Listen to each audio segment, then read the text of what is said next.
Live local Dale Jackson show. Thank you very much for joining us. Congressman Mo Brooks joins us in this segment of the program, 9:37 here on your Thursday morning. He joins us to talk a little bit about a couple of things, but we're going to start with something I saw on CNN this morning, which I thought was rather funny, and it is Congressman Mo Brooks showing the patience that I hope one day I'll have for Grant.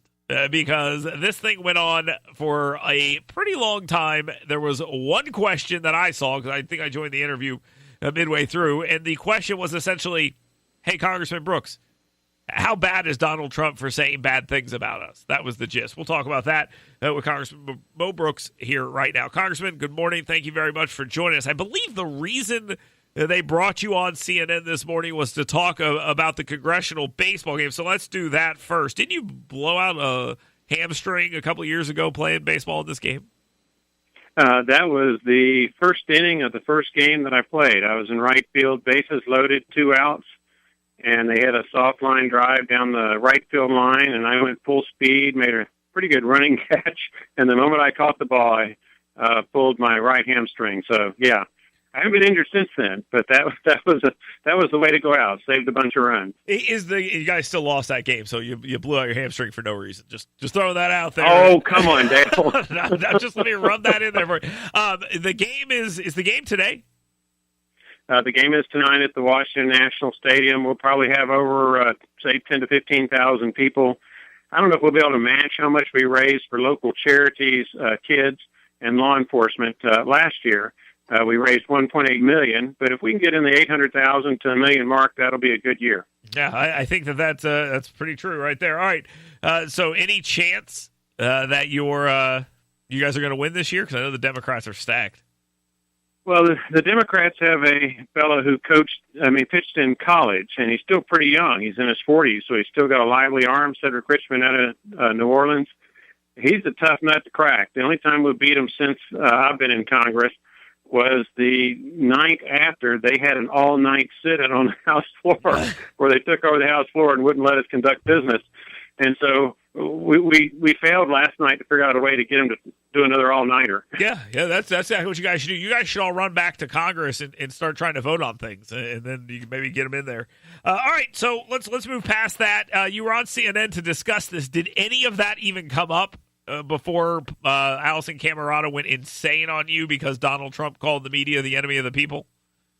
Yeah, we talked about the baseball game for about 3, 4, maybe 5 minutes. When you're on camera, it's hard to keep track of time. Yep. And then it took a turn to where it normally does, where the media tries to pit Republican against Republican, and they try to drive wedges between us. And so while I was told that the reason I was going to be on CNN was to discuss the baseball game, that was the guise for it.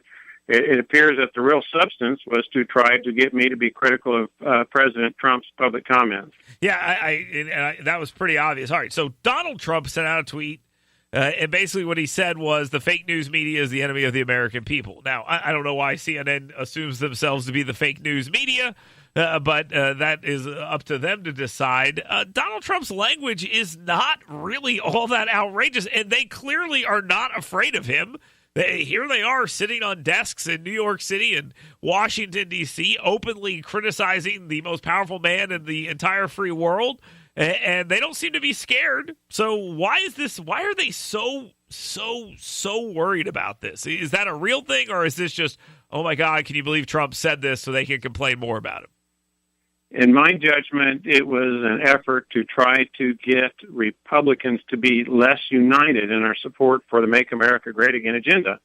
And one of the ways that you do that is to try to create dissent between people who are in Republican Party ranks. And I was not going to take that bait. Yeah, I think that's probably the right move here. Donald Trump speaking about people who he believes are telling fake stories, not people who are telling the truth. You got guys like Jim Acosta screaming during these summits, and that, of course, is exactly what he's referencing. And Donald Trump is right on a lot of things. He's wrong on a lot of things. On this, I think he's on to something. Let's move past that. Let's talk a little about that North Korea summit here real quick. You sent out a message, I believe it was on Twitter, maybe it was on Facebook, where you said this is a good first start, this is a good opportunity, and you're rooting for something to happen here. Give me your overall take on the whole North Korea situation as it stands today. Well, technically, we're still at war with North Korea. The United Nations forces in South Korea, we signed a short-term armistice ceasefire, so to speak. But the Korean conflict that began in the early 50s, there has been no peace treaty. And so anything we can do to foster peace is a good thing. And to President Trump's credit, he is the first American president in almost 7 decades to communicate directly like this with the leader of North Korea in hopes that we can make progress on a number of different fronts. First and foremost, let's sign a treaty that ends the Korean conflict, formally ends it. I don't know if the listeners are aware, but there have been occasions in the past where North Korea would sink a South Korean military vessel, where they have lobbed artillery shells at each other. And so every now and then violence does break out and people do lose their lives. And if we can have a formal peace treaty that everybody has agreed to, I think we could at least have some kind of cessation to that kind of violence, one people against another. If we can longer term eliminate North Korea's possession of nuclear weapons and the missile delivery systems that they're developing, that would be fantastic. If we can longer term get North Korea and South Korea to reunite under terms and conditions that both countries agree to, so that they're one people again, because they basically are one large family, that would be fantastic. And if peace were to break out to the point where we feel comfortable, the South Koreans feel comfortable, and us withdrawing our troops from South Korea because they are no longer needed on the Korean Peninsula, that would be fantastic. Now, all these things are long-term, but to have long-term success, you have to start someplace. And so what President Trump did in sitting down and meeting with the leadership of North Korea is that someplace, and hopefully it will yield positive results for America and the world, but nothing ventured, nothing gained. And this seems like it's a different strategy than all the previous presidents have used in this case.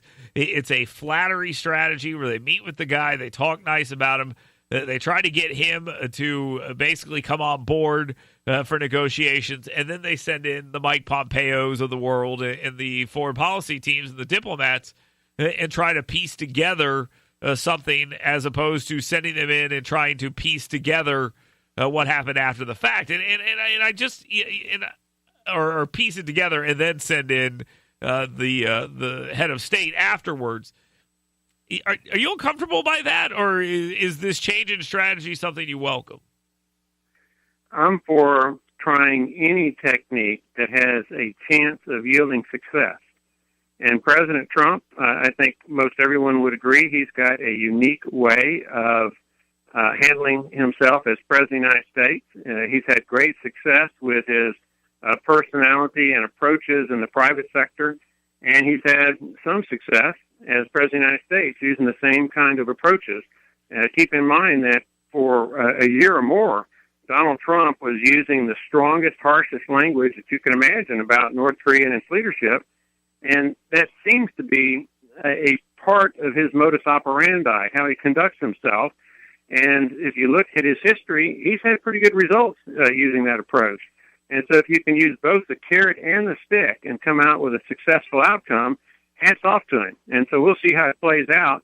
But in this instance, he has used the stick first and now the carrot, and we'll see how it plays out. But my hat's off to President Trump for making the effort, and again, having made more progress than any prior president has for almost 70 years. Yeah, I tend to agree with that. Again, would I like to see things done differently? Absolutely. I'm not a big fan of all the chaos, but look, I watched as people complained about the words fire and fury, and then those same people are mad that he went and shook his hand. It sounds like they're just mad, and I don't think that really goes anywhere. A couple of questions I ask you regularly on this program, just for my own information. If the election were held today, do Republicans hang on to the House of Representatives?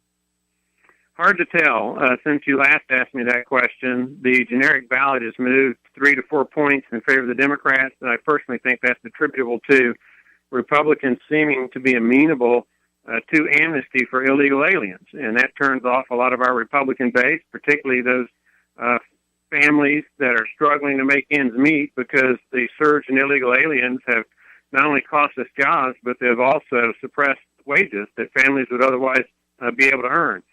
So if we continue to take the amnesty route without sufficient trade-offs, so that we strengthen our border and reduce this problem in the future, then I think the further we go in that amnesty direction without adequate trade-off, then I think the stronger the Democrats are going to be in November, as reflected by the generic ballot polling, just about doubling in favor of the Democrats from about 3.5 points, 4 points, to now 7 to 8 points, since amnesty became a discussion point. Okay, so we'll see. Okay, I want to come back to part of that here in just a quick second, but let me ask you the rest of these questions, and then we'll come back to the election part. The other question is, have you seen anything that shows any Trump-Russia collusion since we last spoke? No. All right, and the third question here, before we get back to the politics part, because you said something I want to touch on. The IG report is supposed to be coming out at some point in time today. That report is supposed to tell us what happened. Jeff Sessions already said it makes it pretty clear why Comey was fired. It justifies it. What do you expect coming out of that? Anything? I don't know what's going to come out of the Inspector General's report. A lot of Americans have diminished confidence both in the Justice Department and the FBI. The Inspector General is still a part of the federal bureaucracy.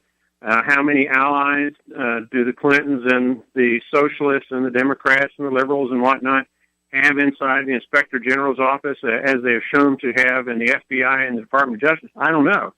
If it's a biased report in favor of the Clintons, that would be one thing. And in my personal opinion, there is adequate evidence to seek an arrest warrant or an indictment for the misuse of classified or otherwise secret information, particularly with respect to the server, and putting all that at risk of being obtained by our geopolitical foes or just plain old hackers.